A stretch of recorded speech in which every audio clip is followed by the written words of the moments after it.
Olá a todos! Hoje vamos falar sobre as rochas e dar uma especial atenção às rochas sedimentares. Portanto, as rochas. As rochas, elas são formadas de minerais e fazem parte da geosfera. Estão presentes em todo o lado. Basicamente, o interior do nosso planeta são só camadas e camadas de rochas. Mesmo à superfície conseguimos ver várias. E uma coisa muito interessante é que elas são como livros, porque a partir delas conseguimos datar todos os acontecimentos e como é que era, por exemplo, a temperatura, como é que era a geosfera, como é que o nosso planeta se formou. É como se fosse uma viagem no tempo. Agora, como é que as podemos classificar? Bem, podemos classificar como sedimentares, como no caso do arenito, também rochas magmáticas ou ígneas, que também é outro nome que podemos dar, como no caso do granito, e rochas metamórficas, como no caso do quartzite. Estas todas podem trabalhar em conjunto, não trabalhar designadamente, porém elas interagem todas e formam o ciclo litológico, ou como a maioria das pessoas conhece, o ciclo das rochas.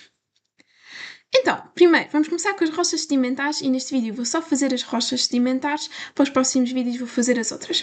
Portanto, elas ocupam cerca de 75% da superfície imersa da Terra. Portanto, quase tudo o que vocês veem de rochas aqui à superfície são sedimentares. E formam 5% do volume total da crosta terrestre. Portanto, na realidade elas não são assim tantas, porém elas estão mais à superfície, porque no interior da nossa Terra predominam mais as magmáticas e metamórficas. Agora, elas formam-se a partir da acumulação e compactação de sedimentos ao longo de milhões de anos. Portanto, a presença de fósseis e a disposição das rochas em estratos indicam-nos mais sobre o passado planetário. Portanto, agora vou explicar um bocadinho o que é que eu tive para aqui dizer. Então, elas formam-se a partir da acumulação e compactação. Agora nós vamos ver mais para a frente como é que esses processos ocorrem. E aqui temos que a presença de fósseis e disposição das rochas em estratos. Então, primeiramente, presença de fósseis. Vamos imaginar aqui uma minhoquinha, certo? Então, a minhoquinha ela está muito feliz, mas chega aí um dia, pronto, como acontece a todos, ela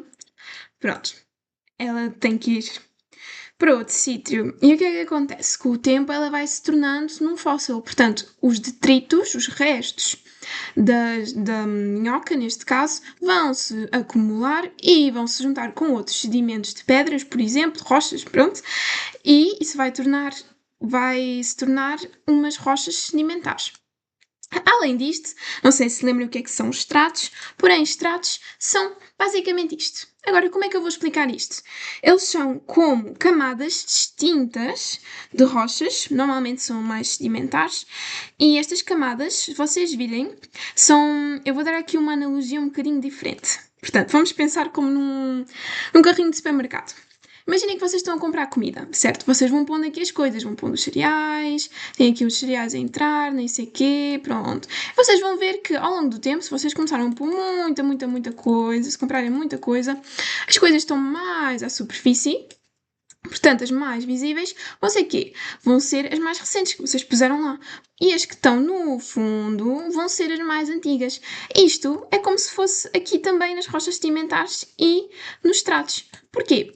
Porque se vocês repararem, elas podem estar organizadas de várias maneiras e aqui até têm cores diferentes, portanto até simulam diferentes, até nos permitem mostrar também como é que era a atmosfera e como é que tipos de rochas haviam mais nessa altura. E estas aqui mais profundo, portanto as que começaram serão as mais antigas e as que estão mais em cima podemos saber que serão as mais novas. Portanto, agora na formação sedimentar ocorrem dois processos. É a sedimentogênese, portanto, que corresponde à formação dos sedimentos, inclui a meteorização, erosão, transporte, posição e sedimentação. Pronto, vou explicar isto um bocadinho mais para a frente.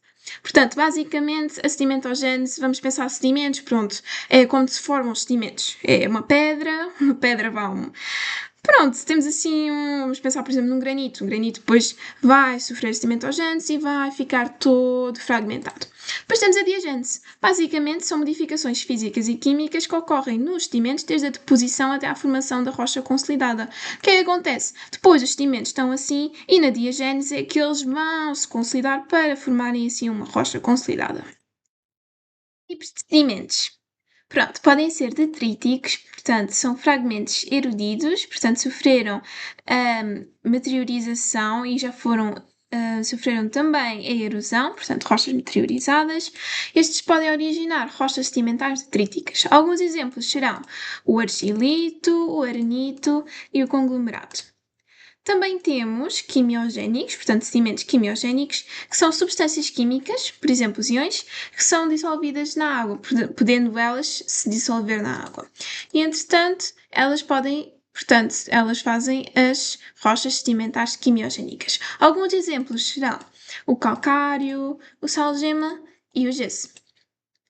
Por fim, temos os biogénicos, que serão restos ou substâncias produzidas por organismos, e estas vão originar rochas sedimentares biogénicas, como por exemplo o calcário conquífero, até podemos ver aqui as conchinhas, depois temos aqui o calcário recifal e o carvão.